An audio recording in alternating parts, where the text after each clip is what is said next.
Liaisons dangereuses.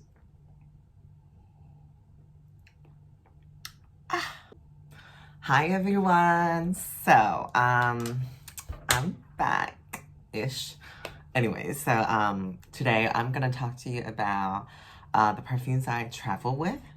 Anyways, I'm gonna split this into two parts just because I did travel with quite a few perfumes with me. There's equal amounts of niche and designers. Well, they're not really niche, but like they're definitely more expensive than your typical designer perfumes. And just want to come on here and share a little bit about it. Currently, if I haven't uploaded the other videos, I just want to clarify on that. I am currently in hotel quarantine in Sydney, Australia, as I just got back from a trip back home to visit my family. I'm staying at the Marriott around Circular Quay, which is great. The view is stunning. The room is stunning as well. Like, it's not the biggest room, but for one person, it's more than enough. I am really blessed to be in this kind of position, to have this nice room and everything. So yeah, let's get into it. I'm gonna stop rambling because yeah. First, we have a Killian with me. So this is Liaisons Dangereuses, or Dangerous Liaison, just like the novel. If you haven't read it, me neither. Jeez. But I've watched the movie. Does that count? This is a really warm, fruity perfume. Like, it's expensive fruits, not like your typical like drugstore body spray, fruity perfumes. Jeez, can I talk today? So with this one, I get a lot of the blackcurrant in this one, and so is the peach, and also there's a bit of coconut in it that kind of gives me that kind of really warm fuzzy vibes. There's also plum in it, but I don't really get that much plum. Like, I do get it a little bit on top of the currant, but like it's not like so plummy to a level that it makes you want to puke, because I personally don't enjoy plum that much for myself. To give you an image, this smells like when you have a crystal, like a fruit bowl, not like those paper ones that it's kind of ratchet. Anyways, when you have a crystal fruit bowls, and then you have blackcurrant leaves as like a base layer of the fruit platter kind of thing. So like you have it hanging there. It's really lush and green.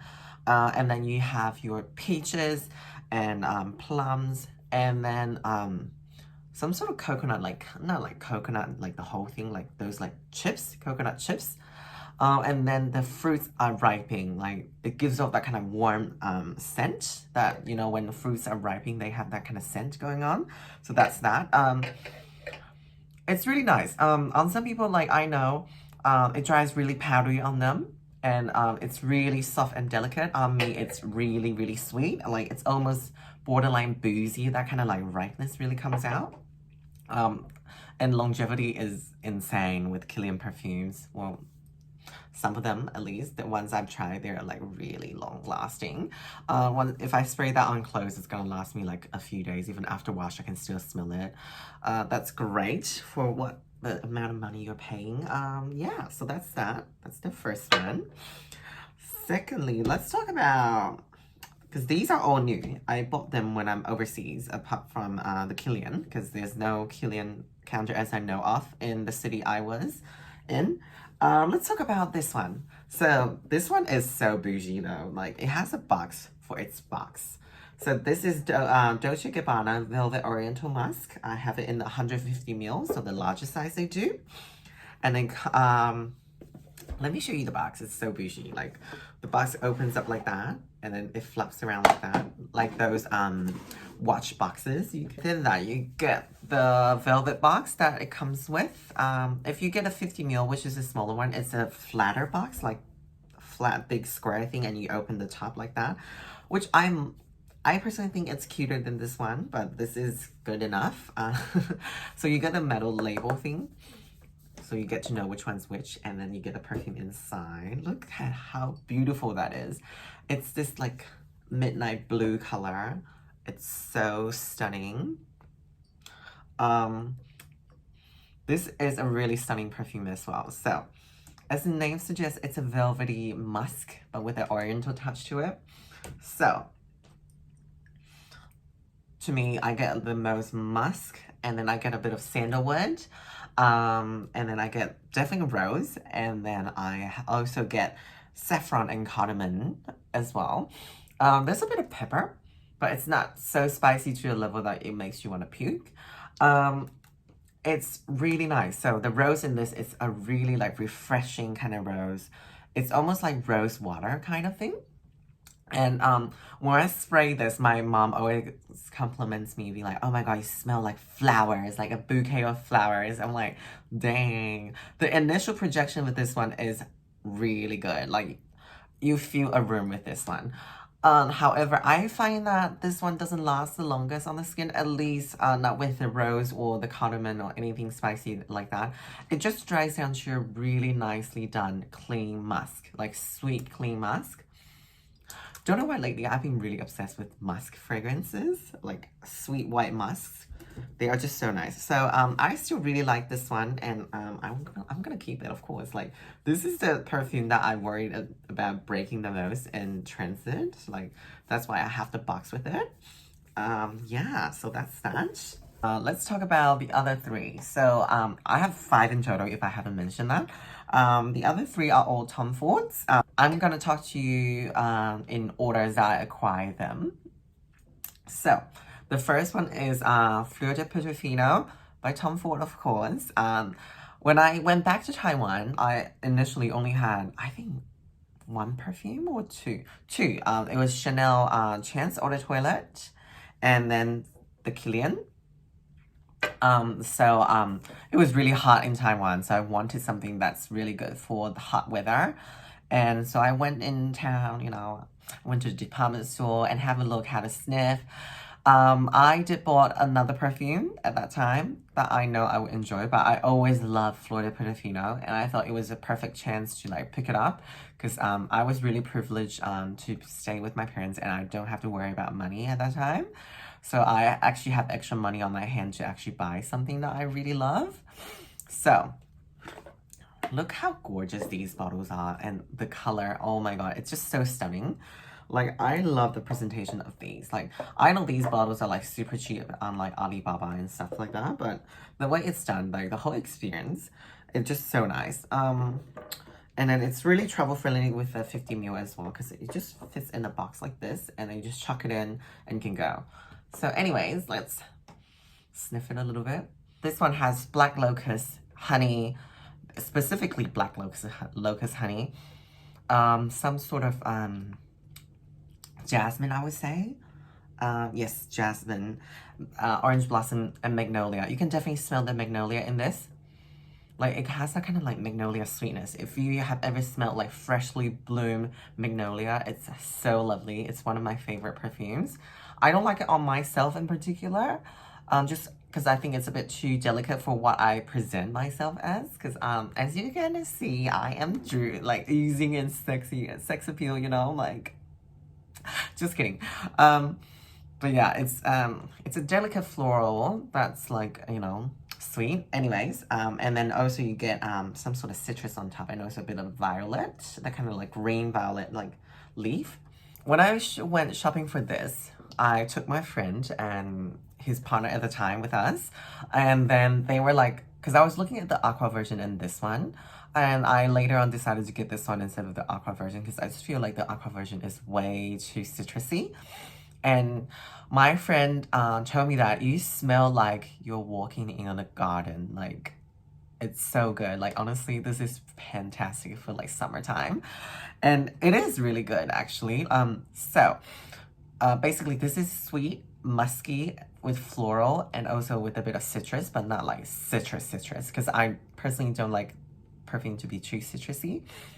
And then it reminds me of like you're in a white linen shirt, maybe like linen pants as well, like flat shoes, of course, leather flat shoes, and then you are walking in Portofino and there's a tree fully blossom and you sit under there having a nap or something. That's a whole like image. It's just so romantic.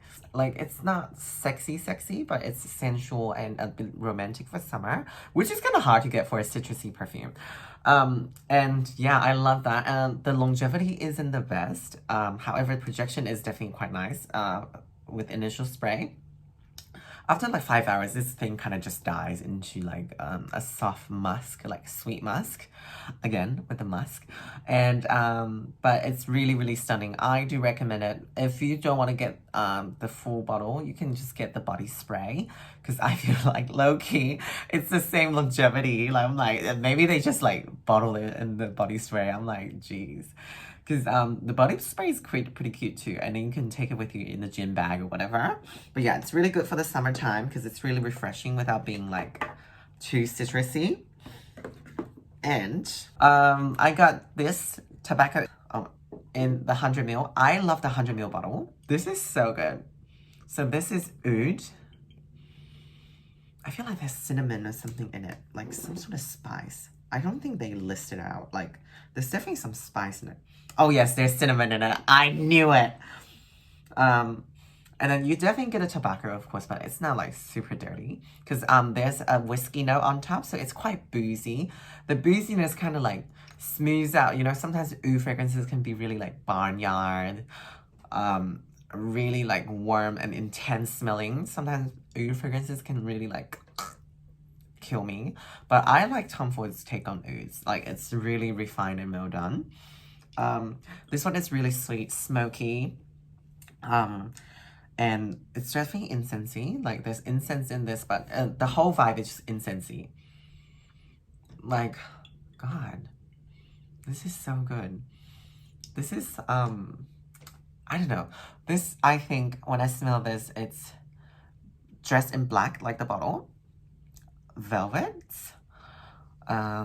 You have really nice shoes on. It can be patent or I would say patent shoes, not suede. And then you're smoking a cigar in a bar. You're filthy rich. All you do all day is smoke cigars and drink whiskey. It's definitely more masculine, but like I like to wear it as well. And yeah, and oh my god, this thing projects like crazy. Like I can have it sitting in the box like this, close to the lid, sitting like this far away from me, like arm's length, and I can still smell it. Like that's how strong it is. And it lasts forever, which is good because you're spending a lot of money on this. So yeah, that's that. And then lastly, but not least, you know, I got one of my favorite Tom Ford fragrances that I've been looking for a long time. I remember smelling this when I was like 17, when I used to work in a restaurant. Like started from the bottom, now we're here at the moment, real quick. Anyway, so I remember smelling this and then at David Jones actually in the city.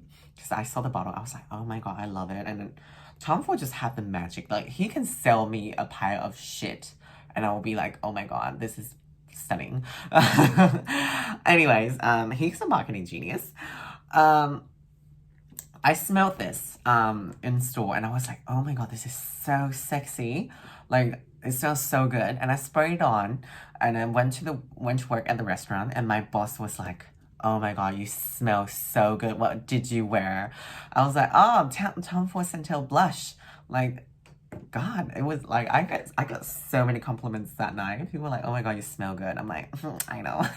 But yeah, it kind of just went, I don't know, I just never bit the bullet to buy it because you know how Tom Ford fragrances are, they are so expensive. Yeah. So yeah. So this is Centaur Blush. It's kind of sad that it doesn't come with the like, you know, original like clear bottle with the nude like a nude or like blushy colored box, which is kind of sad because I think to me a perfume, it's not just about the juice, it's also about the presentation of the bottle. And with this, I just don't see it in a brown bottle, like because it's definitely not as intense as the other Tom Fords that's in a brown bottle for me. Like it's definitely a clear bottle like perfume. That's just my opinion. That's on one, period. Anyways, I need to stop rambling and get into the perfume. So this is a stunning sandalwood. So it's sandalwood with cinnamon and a little bit of musk, I think. Is there musk? Yes, there is musk and also oud in it. I didn't know there's oud in this. But there's definitely a lot of musk in this one. This is a really sexy, like, skin scent, I would say. Like, it's, the projection is beyond skin scent. But this smells like sexy skin. Like, your skin is, like, powdered. It's, like, lotion and powder and everything. And then you have, like, sparkles on your décolleté. You're wearing this, like, really stunning dress that's, like, that looks like gold or velvet, like lighter color velvets, of course, like a nude or blush color velvets poured onto you and just drapes off like that. It's that stunning. And then, God, this is so good. Oh, God. Jeez. I'm wearing this today as well. I love this. This is so sexy. A perfume that's, in my opinion, really similar. I don't think anyone has mentioned it. Yeah, no one has mentioned it before. Like, some people mentioned that Estee Lauder Sensuous was really close. I would say with the sandalwood, yes, but it's not as complex or deep or as sexy. With a similar vibe that literally no one has talked about it, I would say Elia Nude has a really similar vibe going on. They're not the same thing, don't get me wrong. Elia Nude is definitely more on the cashmere end and also that kind of like suntan coconut vibe, but the overall like construction of a perfume, I would say that it's really similar to like Centaur Blush, like the idea of it, and then they're both really sexy. This is definitely a bit more sexier, like there's definitely more sex appeal with this perfume than the Elia Nude. Well, the Elia Nude would be really good for like summertime. If you want something that's close to this vibe, that smells expensive, I would go with Elia Nude, and that one's just a bit softer, a bit sweeter than this one. This is a bit sweet as well, but like not as sweet as Elia Nude, I think. Anyways, that's all the niche perfumes I have with me during this travel, or this trip. And I will try to film another one for my designer perfumes that I have traveled with me this time. And hopefully you guys enjoy this, and I'll see you guys soon. Bye!